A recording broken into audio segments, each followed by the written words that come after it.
Alors, le thème de ce soir, c'est les conséquences d'un mauvais choix conscient. Je parle de mauvais choix conscients parce qu'il y a des choix que nous faisons qui sont mauvais, mais qui sont faits de manière inconsciente. Ce qu'on va faire ce soir, c'est que vous allez retenir vos questions et à la fin, alors nous allons partager sur ce que vos témoignages à vous ou encore vos questionnements. Ok. Donc, les conséquences d'un mauvais choix conscient. Donc, le verset ici que j'ai retenu, c'est dans Proverbe 14, verset 12. Vous pouvez le noter. Proverbe 14, verset 12, qui nous dit « Telle voie paraît droite à un homme, mais son issue, c'est la voie de la mort. Telle voie paraît droite à un homme. » Et j'aime ce verset parce qu'il dit que la voie devant toi paraît droite. Elle paraît droite, mais elle ne l'est pas en réalité. Elle ne l'est pas. Alors, la conséquence de cela, c'est que cette mauvaise voie que tu vas emprunter a pour but de t'emmener à la mort. OK? Ça peut être la sécheresse au niveau de tes finances, parce que souvent, quand on dit mort, tout de suite, les gens pensent que non, c'est la fin de la vie. Oui, en fait, la fin de la vie par rapport à quelque chose qui peut être bien précis. Donc, dans la vie, les décisions que nous prenons sont très importantes. Amen. Les décisions que nous prenons sont très importantes et parfois, nous savons que nous faisons un mauvais choix. Hein? Nous le savons que nous faisons un mauvais choix, mais nous décidons quand même de le faire. Et ces choix peuvent avoir des conséquences qui sont graves, des conséquences qui sont lourdes, non seulement pour nous, mais aussi pour les autres. Aujourd'hui, nous allons voir ce qui arrive quand on prend une mauvaise direction en toute connaissance de cause. Donc, je répète encore que c'est en toute connaissance de cause. Alors, qu'est-ce que ça signifie de prendre une mauvaise direction? Ce soir, l'enseignement ne sera pas très long. Amen. L'enseignement ne sera pas très, très long parce que je veux vraiment qu'on puisse comprendre ce qui, du moins, est enseigné ce soir et prendre aussi un temps dans lequel nous allons échanger par rapport à cela parce que assurément, nous tous qui est présentement connectés, nous avons eu à faire des mauvais choix. Nous avons eu à prendre des mauvais choix en toute connaissance de cause, mais nous sommes quand même allés là-bas. Voilà. Donc, prendre une mauvaise direction, c'est faire quelque chose que l'on sait que c'est mal ou contraire à la volonté de Dieu. Par exemple, on a Adam et Ève dans le jardin d'Éden. Je vais ajouter, hop. Donc, dans le jardin d'Éden, on a Adam et on a Ève, d'accord, qui savaient qu'ils ne devaient pas manger du fruit de l'arbre interdit. Mais ils l'ont fait quand même. Dieu leur a dit de ne pas manger les fruits de cet arbre-là. Dieu leur a dit de ne pas toucher. Et ils l'ont fait quand même. Donc, leur décision a emmené le péché et la souffrance dans le monde entier. On a aussi l'exemple de Jonas. Donc, Dieu a demandé à Jonas de prêcher aux habitants de Ninive, comme il te le demande à toi. Mais Jonas a choisi de fuir sa mission. Il savait que c'était mal, mais il a fait quand même. Et ça a causé beaucoup de problèmes, non seulement pour lui, mais aussi pour les marins hein, qui étaient avec lui dans le bateau.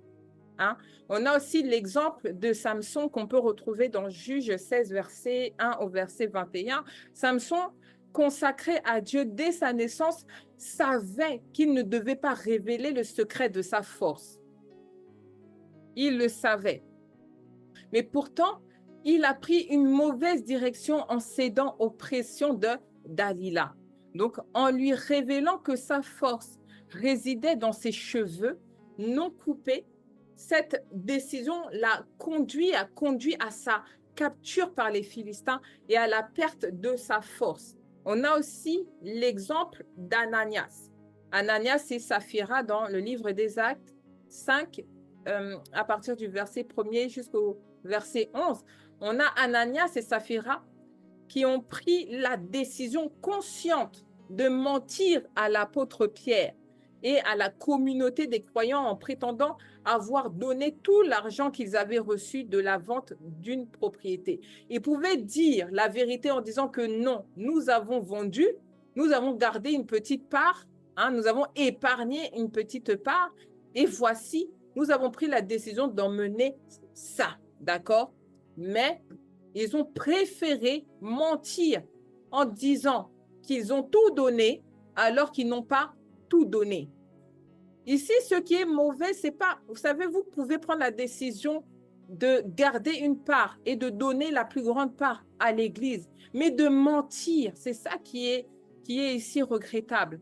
Alors, ils ont gardé cette petite partie pour eux et la décision délibérée de mentir au Saint-Esprit a entraîné leur mort.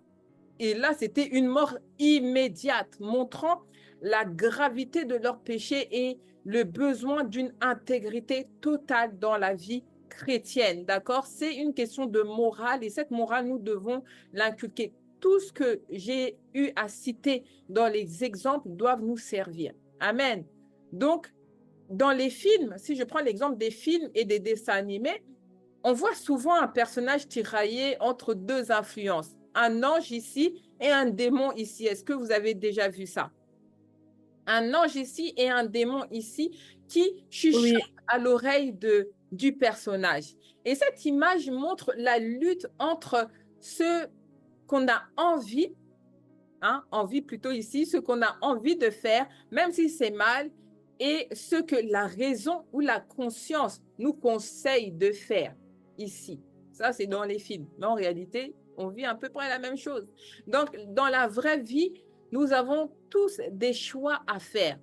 Parfois, ce qui semble attirant et facile peut nous conduire à des problèmes et à des déceptions. Par exemple, céder à des impulsions, hein, peut nous apporter une satisfaction rapide. Et ça, c'est vrai. Mais aussi des conséquences douloureuses. Lorsque tu cèdes à des impulsions, tu le regretteras. Si ce n'est pas aujourd'hui, ça sera demain. D'accord? Donc, d'un autre côté, choisir ce qui est sage. Écouter notre conscience sous l'appel de Dieu peut être plus difficile et moins tentant. Ça peut être plus dur, plus difficile, mais moins tentant. Mais ça nous conduit à une vie pleine de paix. Ça nous conduit à une vie pleine de joie. Ça nous conduit à une vie pleine de bénédictions et des bénédictions qui durent dans le temps. Chaque décision que nous prenons a un impact sur notre vie, que ce soit une bonne décision ou que ce soit une mauvaise décision. Il y a un impact et il est important de se rappeler que que ce qui semble plutôt alléchant, ce qui semble doux, n'est pas toujours le meilleur pour nous. La voie de la sagesse, même si elle est plus exigeante, nous mène à une vie tranquille et une vie en accord avec le Seigneur. Amen. Alléluia. Donc, lorsque nous choisissons, amen, lorsque nous choisissons la facilité et cédons à la tentation, lorsque je parle comme ça, lorsque j'enseigne comme ça, ce message assurément te parle dans un domaine de ta vie. Je n'ai pas besoin de citer ou de donner trop d'exemples parce que ça doit pointer déjà la chose là que tu combats, mais avec difficulté, ou bien le défi que tu as ou que tu avais rencontré. Amen.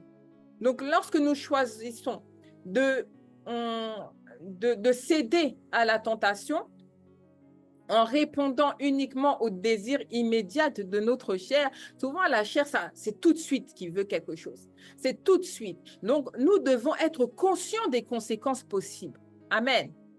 Lorsqu'il y a quelque chose qui vient à toi d'alléchant, des fois, tu es là, tu te bats avec toi-même. Je fais pas. Je fais pas. Oh, l'ange là-bas dit ceci. Le démon là-bas dit ceci. Hein, les différentes voix et tout ça. Je fais pas. Écoutez, il y a des répercussions dans nos vies. D'accord? Et de se rappeler que, OK, si je vais là-bas, ça va me mener à ça. Des fois, il faut réfléchir avant de pouvoir accepter certaines choses. Amen. Il faut pouvoir réfléchir avant. D'accord? Donc, je souhaite énumérer ce soir les conséquences, non pas pour vous accabler, hein, mais pour vous aider à mieux comprendre les effets de vos choix. Mon but à moi est que les informations puissent résonner en vous pour que nous soyons mieux préparés à faire face aux défis et aux différentes options qui se présenteront à chacun de nous à l'avenir. Donc, pour revenir rapidement à la notion de la chair, parce que c'est aussi important de revenir à cette notion, la Bible nous enseigne que la nature de la chair est en opposition avec l'Esprit de Dieu. Et cette parole, nous le retrouvons dans le livre de Galates 5, du verset 16 au verset 17, qui dit que la chair est contraire. D'accord? Donc, la chair est en opposition avec ce que l'Esprit de Dieu veut. OK? Lorsque l'on parle de la chair, on se réfère à la nature humaine dans son état déchu. D'accord? Ça, c'est la chair. C'est-à-dire que les désirs et les impulsions qui nous poussent vers le péché. Ça, c'est la chair. Si tu écoutes la chair, sache que le résultat de cela va te conduire au péché. D'accord? Et donc, lorsque nous répondons aux désirs de la chair, parce que la chair a des besoins, d'accord? La chair a des besoins pour se satisfaire, tout comme l'Esprit de Dieu en nous a aussi des besoins pour se satisfaire et grandir. OK? Donc, il y a pour les deux des conséquences, mais aujourd'hui, nous allons traiter uniquement des conséquences liées au fait de répondre aux mauvais choix, car c'est de ça qu'il s'agit. Donc, les conséquences des mauvais choix, c'est que quand nous faisons un mauvais choix, en sachant que c'est mal, ça nous éloigne premièrement de Dieu. Ça nous éloigne de Dieu parce que tu sais que c'est mal. Encore, si tu es dans un mauvais choix inconscient, ok, mais là, c'est un choix conscient et délibéré avec toutes tes facultés que tu décides d'aller là où il ne faut pas aller. Donc, le résultat, c'est que ça t'éloigne de Dieu. D'accord? Le péché nous sépare de sa présence. Il ne peut pas se glorifier, se manifester ou même te bénir si toi-même tu es entaché totalement. Donc, le péché te sépare de sa présence. Dieu est omnipotent, omniprésent, omniscient. D'accord? Il est omniprésent. Mais la manifestation de la présence de Dieu, c'est de ça que je suis en train de parler. Et ça nous empêche de recevoir les bénédictions qu'il veut nous donner. Le deuxième point, c'est que quand on sait qu'on a fait un mauvais choix, ça peut troubler notre cœur. Hein? On perd la paix que Dieu nous donne. Et on peut se sentir coupable ou mal à l'aise. Tu sais, quand tu as fait quelque chose de mauvais, tu es là, toi-même, tu te fais souffrir. Parce qu'en réalité, tu sais que c'est toi qui as déconné. C'est toi qui as fauté. C'est toi qui as mal fait. Qui t'a dit d'aller là-bas? Qui t'a dit de faire ça? Donc, tu vas te retrouver là, te sentir coupable. Et cette culpabilité va te ronger. Tu seras mal à l'aise. Tu peux avoir créé quelque chose de mauvais à un endroit et tu ne peux pas être à l'aise. Un enfant de Dieu ne peut pas, un païen peut-être, mais un enfant de Dieu ne peut pas être à l'aise avec le fait qu'il a créé la zizanie quelque part. D'accord? Lui-même, il ne sera pas en paix. Ce n'est pas possible. D'accord? Donc, troisième point, c'est qu'il faut savoir que Dieu a un plan pour notre vie, un plan rempli de bonnes choses. Mais si nous prenons une mauvaise direction, nous risquons quoi? De manquer ces bonnes choses et de nous retrouver dans des situations difficiles. Vrai? Alors, là, j'ai parlé des conséquences spirituelles, mais il y a également des conséquences pratiques liées aux choix conscients que nous faisons. D'accord? Les conséquences pratiques découlent souvent des choix que nous faisons. Et ces choix sont influencés par nos actions ou encore nos comportements. Tu n'as pas besoin de poser une mauvaise action pour que cela ne fasse l'objet d'un mauvais choix. Il y a aussi ton comportement. Lorsque tu décides de céder à la colère, lorsque tu décides de céder à l'impatience, lorsque tu décides de céder à la frustration, il y aura alors aussi des conséquences pratiques. Par exemple, quand nous faisons un choix, il y a souvent un effet immédiat, d'accord? Souvent, des fois, c'est un effet un peu retardé, mais il y a aussi des effets immédiats, ok? Et si tu choisis de ne pas étudier, par exemple, je prends l'exemple pour un étudiant, si tu choisis de ne pas étudier pour un examen, il est possible que tu obtiennes une mauvaise note. Et ce choix entraîne une conséquence directe. Et la conséquence directe ici, c'est une mauvaise performance à un examen. Si toi, tu sais que tu as un examen ou un entretien que tu dois préparer, d'accord? Ou bien même un rendez-vous très important que tu dois préparer, mais tu prends la décision de Netflixer, tu prends la décision de procrastiner, tu prends la décision de chill avec tes amis, tu prends la décision de passer toute la soirée avec une personne au téléphone. Écoutez, ça, c'est un mauvais choix. Et la conséquence de ce mauvais choix, donc la conséquence pratique de ce mauvais choix, c'est que tu ne pourras pas performer à ton examen. C'est que ton entretien, par exemple, ne sera pas assez concluant parce que tu n'étais pas donné, tu n'étais pas assez préparé. Et il y a des entretiens qui nécessitent une préparation qui est, va regarder la fiche de cette entreprise. Cette entreprise existe depuis quand? Est-ce que cette entreprise a d'autres entreprises? Qu'est-ce qu'ils font exactement dans cette entreprise? Lorsque tu vas dans un entretien, tu dois être à même de connaître les antécédents de cette entreprise-là. Ça montre ton sérieux et ça montre à la personne avec qui tu as l'entretien que non, tu es la personne à prendre. Parce que si tu es capable aujourd'hui de te préparer comme ça pour un entretien, c'est que demain, qu'est-ce que tu donneras à ton travail? Vous voyez? Voilà, donc je prends un autre exemple également. Donc, les décisions que nous prenons affectent aussi les gens qui sont autour de nous. Et ça, parfois, les personnes qui prennent les mauvaises décisions oublient que leur décision, leur mauvais choix conscient a des répercussions. Amen. Les mauvais choix conscients a des répercussions. Les répercussions, non pas simplement dans sa vie, il y en a qui disent, dans tous les cas, c'est ma vie. Écoutez, ce n'est pas que votre vie parce qu'il y a des personnes qui sont attachées à votre vie. Hein? Si tu choisis de ne pas, si tu choisis d'être plutôt honnête, d'accord, et de tenir tes promesses, ça renforce la confiance avec les autres. OK? Mais si tu mens ou trahis quelqu'un, ça peut créer des conflits et détériorer une relation. Vous savez, moi, je suis une personne, la Bible dit que ton oui soit oui, que ton non soit non. Il y a des relations même que j'ai mis un terme ou un point virgule parce qu'ils n'ont pas tenu leur promesse. Si tu es une personne qui est incapable de tenir ta promesse, ça veut dire que je ne peux pas avoir confiance en toi. Donc, le choix délibéré que tu fais, d'accord, en t'engageant quelque part et en te désengageant sans prévenir, fait de toi une personne qui n'est pas digne de confiance. Ça, c'est dans ma philosophie, c'est ma manière de voir moi, d'accord? Mais je veux dire par là que si, par exemple, tu t'es engagé quelque part et que tu ne peux pas tenir ton engagement, tu peux te désengager en allant voir la personne et en disant, je sais que je me suis engagée, mais je te demande pardon parce que je ne pourrai pas honorer mon engagement. Tu t'es désengagé proprement. Il n'y a pas de conséquences et cela montre que tu es une personne digne de confiance. Aujourd'hui, si tu reviens, je pourrais peut-être m'appuyer sur toi parce que tu m'as montré ton honnêteté. Il y a des personnes qui s'engagent et puis tu ne les vois plus, tu ne comprends pas. Donc, écoutez, ça trahit déjà la personne. Et j'ai tendance à dire que pour connaître une personne, il faut l'écouter, mais il faut également observer. D'accord? Donc, ces mauvais choix n'affectent pas que toi. Lorsque tu prends la décision de te désengager, ça affecte aussi ton environnement. Hein?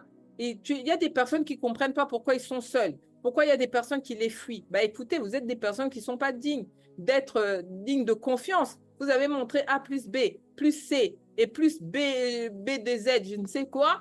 Vous avez montré que vous n'êtes pas des personnes dignes. Écoutez, que cela puisse changer. D'accord? Et financièrement aussi, un autre point, les finances peuvent être impactées. D'accord? Donc, dépenser sans réfléchir, c'est un mauvais choix conscient que nous prenons. Dépenser sans réfléchir peut entraîner des dettes, d'accord? Et des problèmes financiers. Et ça touche tous les âges, mais surtout les jeunes actifs. Les jeunes qui entrent dans la vie active, qui habitent encore chez les parents, qui ont tendance C'est pas tout le monde. D'accord? Il y a des personnes qui sont, voilà, qui ont cette conscience-là de pouvoir épargner un petit peu pour se préparer à leur future vie.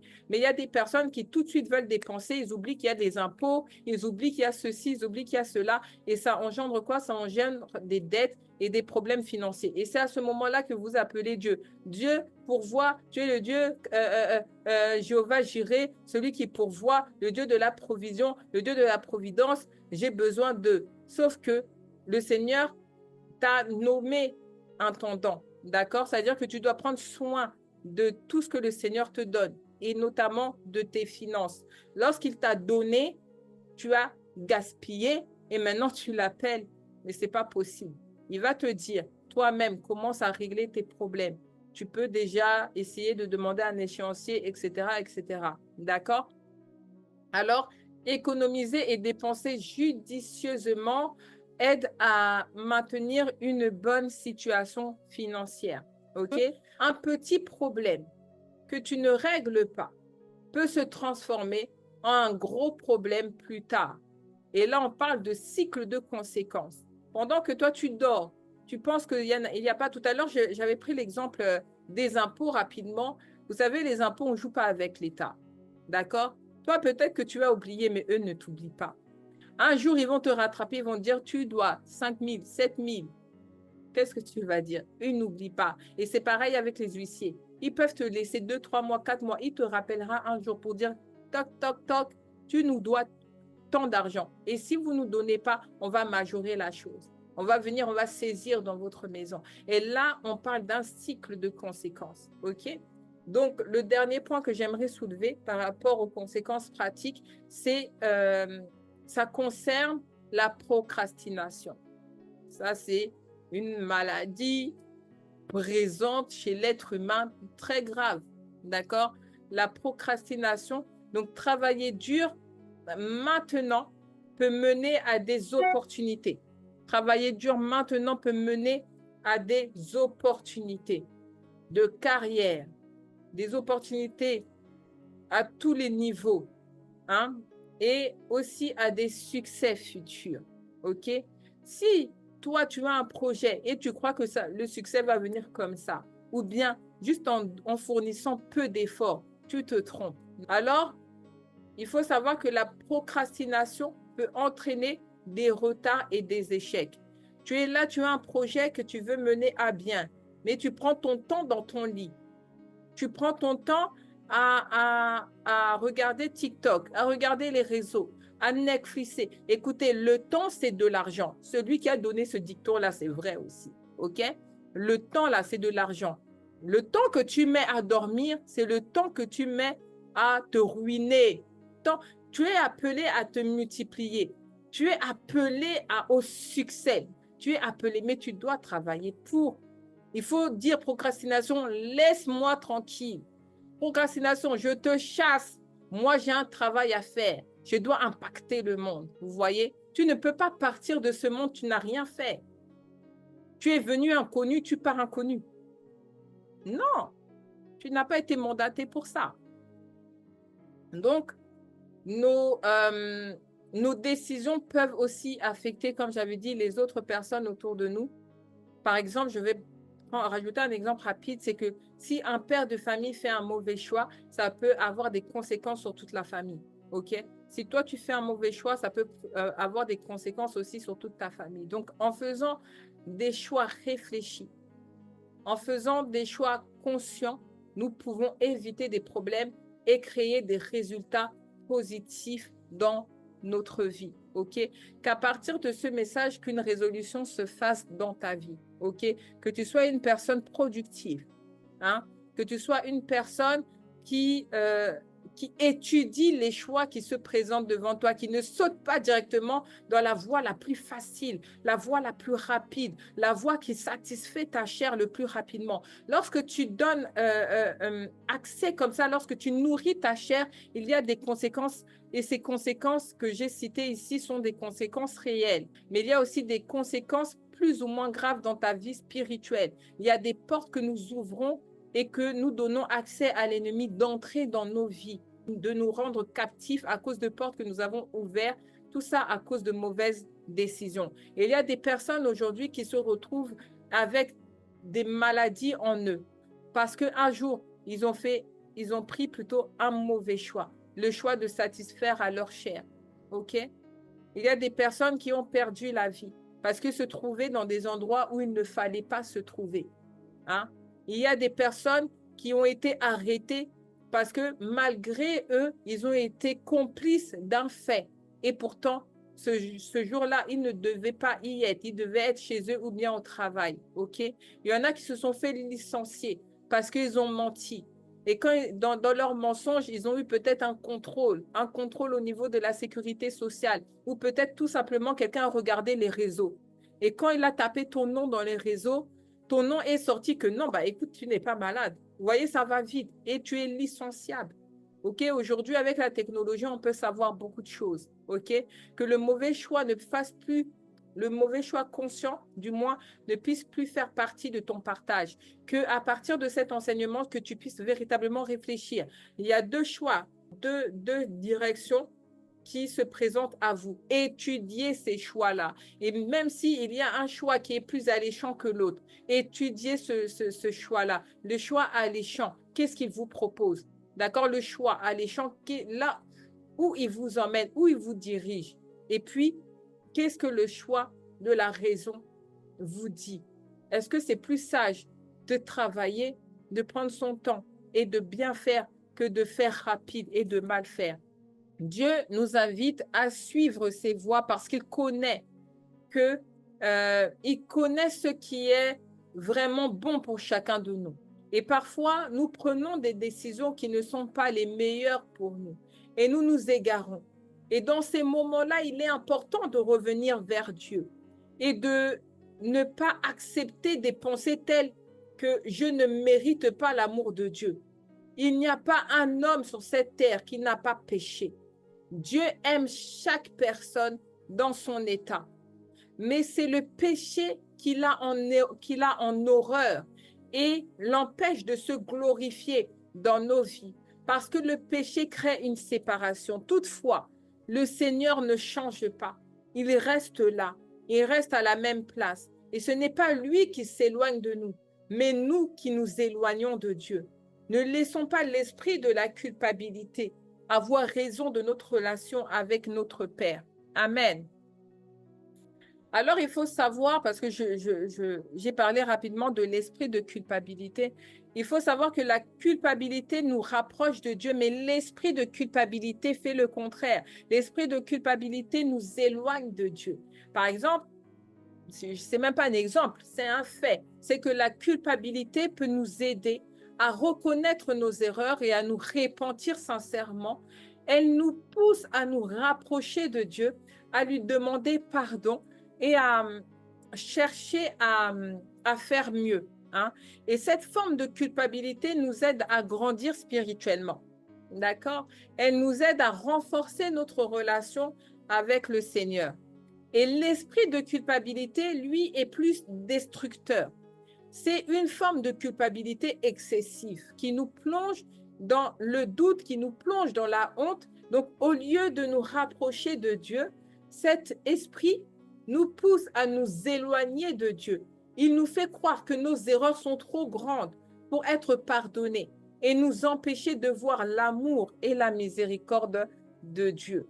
Hein? Donc, Dieu est pleine de grâce et de pardon. Et lorsque nous nous repentons sincèrement, il nous pardonne et il nous accueille avec amour. Il ne laisse pas, c'est-à-dire que plutôt, je vais reformuler, ne laissons pas la culpabilité. D'accord? Je vous exhorte tous. Ne laissons pas la culpabilité nous empêcher de recevoir la grâce de Dieu. Hein? Souvenons-nous que le pardon de Dieu est toujours disponible. Amen. Alors, comment faire, et on a bientôt fini, comment faire pour revenir à Dieu malgré nos mauvais choix conscients? Comment faire pour revenir à Dieu? Donc, premièrement, il faut reconnaître son erreur. La première étape est de reconnaître que nous avons pris une mauvaise direction. Admettre nos erreurs est important pour pouvoir avancer correctement. La deuxième étape, après la première qui est de reconnaître l'erreur, c'est de se repentir. OK?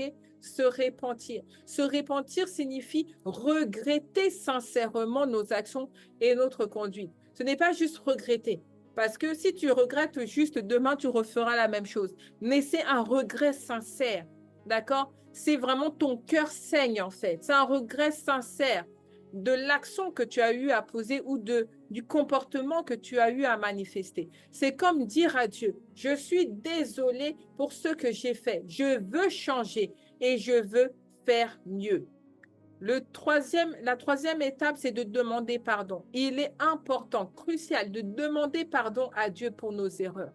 Dieu est plein de miséricorde et nous pardonne lorsque nous nous repentons vraiment. Et là, tu vas me dire, oui, mais la repentance, c'est le pardon. Écoutez, la repentance, c'est lorsque tu veux véritablement changer. Tu changes ta direction. Tu tournes le dos à ce qui te faisait appel. Tu lui tournes le dos parce que tu ne veux plus retomber. Tu es là, ton cœur saigne parce que non, tu ne veux plus faire partie de ce sac-là, ce sac poubelle. Tu ne veux plus faire partie de ce sac poubelle.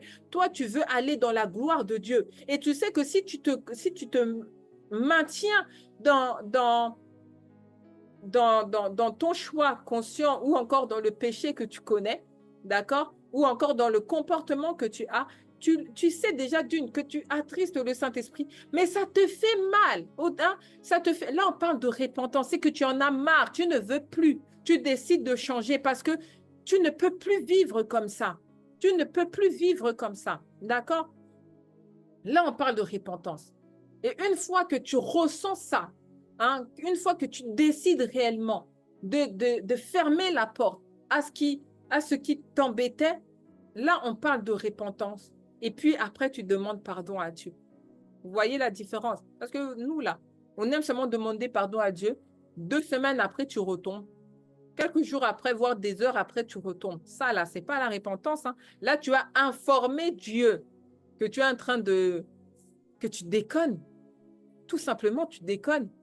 Mais, bah, la petite déconnade, là, te plaît. Quelqu'un qui ne se plaît pas dans sa déconnade se répand. Une personne qui se plaît dans sa déconnade demande pardon. Est-ce qu'on a compris? Le quatrième point, c'est de revenir sur le bon chemin. Quand tu as reconnu ton erreur, quand tu t'es repenti, quand tu as demandé pardon, reviens maintenant sur le bon chemin. Après avoir demandé pardon, nous devons essayer de revenir sur le bon chemin. Le Seigneur t'a donné un esprit de force pour avoir la victoire sur ce qui t'appelle et qui te conduit dans le péché. OK? Fais appel à lui. Amen. Essaye de revenir à ce chemin-là. Ce n'est pas encore trop tard pour prendre la décision de revenir dans le bon chemin. C'est ça qui est bon avec Dieu. Ça s'appelle la grâce de Dieu. Amen. Donc, ça signifie faire des choix plus sages et suivre les conseils de Dieu. Tu es tombé une fois, tu as mal, relève-toi, répands-toi, demande pardon à Dieu, reviens à Dieu et fais confiance à Dieu. Demain, quand la même chose se présentera à toi, tu seras mieux préparé et tu lui fermeras. C'est même pas que tu lui fermeras la porte, tu n'ouvriras même pas la porte parce que tu connais les conséquences liées à cela. Amen. Donc, le cinquième point, c'est fais confiance à ton Dieu, comme j'ai dit tantôt. Fais confiance en lui. OK? Dieu est toujours là pour nous aider. Amen. À nous remettre sur la bonne voie. Il est là pour t'aider. OK? Et pour cela, il se sert même de personnes pour t'aider à te relever. Amen. Donc, Dieu te guide et te soutient pour que tu puisses vivre une vie pleine de grâce et de bénédiction. Amen. Donc, si nous avons fait des erreurs, ne devons pas nous décourager. Alléluia. Dieu est toujours prêt à nous accueillir. Il est toujours prêt à nous pardonner. Amen. Et à nous guider vers une voie meilleure, vers une vie meilleure. Amen. Donc, si nous avons fait des erreurs, ce n'est pas trop tard. Hein? Prends un moment pour réfléchir à cela. Y a-t-il une décision dans ta vie que tu sais être mauvaise? Là, aujourd'hui, je te parle d'aujourd'hui. Si tu sais que tu vis dans une situation que tu sais que ce n'est pas la bonne voie, mais que tu as appris en tout état de conscience, il est temps de faire demi-tour.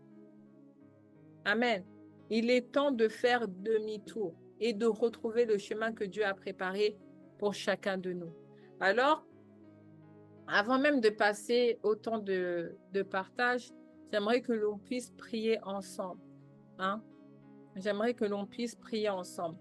J'aimerais que tu puisses répéter cette prière avec moi, avec foi et conviction, si tu décides aujourd'hui de fermer la porte.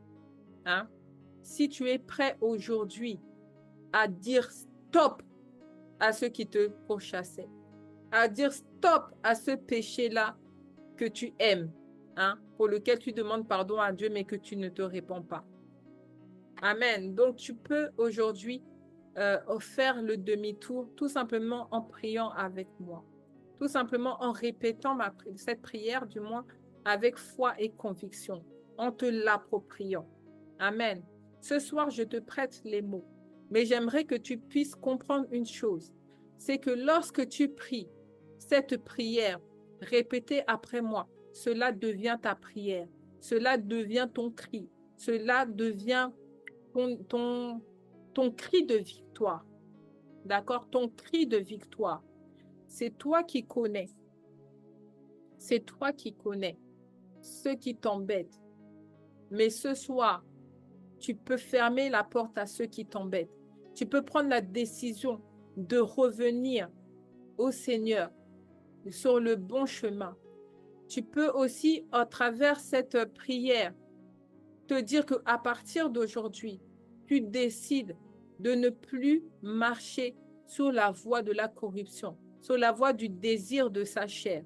D'accord? Tu décides aujourd'hui, à partir d'aujourd'hui, OK, à partir d'aujourd'hui, je vais faire un effort pour faire des choix conscients.